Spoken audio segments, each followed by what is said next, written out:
सख्त मुरक्कबात या आयनी मुरक्कबात पानी में हल पजीर होते हैं, लेकिन मिट्टी के तेल और पेट्रोल वगैरह में ना हल पजीर होती। तो उसको हम एक तजुर्बे से करके बताते हैं। ये हमारे पास पानी है और इसमें हमारे पास तेल है। तो यहाँ आप अपना हाथ लेकर आओ। तो मैं यहाँ पर हाथ पर ही बताती हूँ आपको।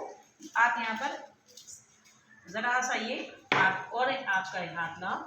यहाँ इसमें जो है तेल, यहाँ पर तेल डालती हैं और यहाँ पर पानी, दोनों को मैं एक एक चुटकी नमक डालती हूँ। यहाँ पर एक चुटकी नमक और एक चुटकी ये नमक। अब आप लोग क्या करो, दोनों घोलो।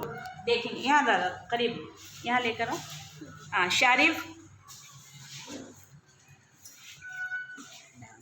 हाँ इकट्ठा करके लो, इकट्ठा। हाँ यहाँ पर देखो, आप लोग को जैसे दिखाई दे रहा होगा कि नमक तो है पानी में घुलता चला गया, लेकिन यहाँ पर तेल में जो नमक है वो बिल्कुल भी नहीं घुला। तो इससे हमें क्या साबित होता है, क्या साबित होता है कि बोलो, आयनी मुरक्कबात पानी में हल पजीर होते हैं, लेकिन तेल और पेट्रोल वगैरह में ना हल पजीर या गैर हल पजीर होते हैं। ओके।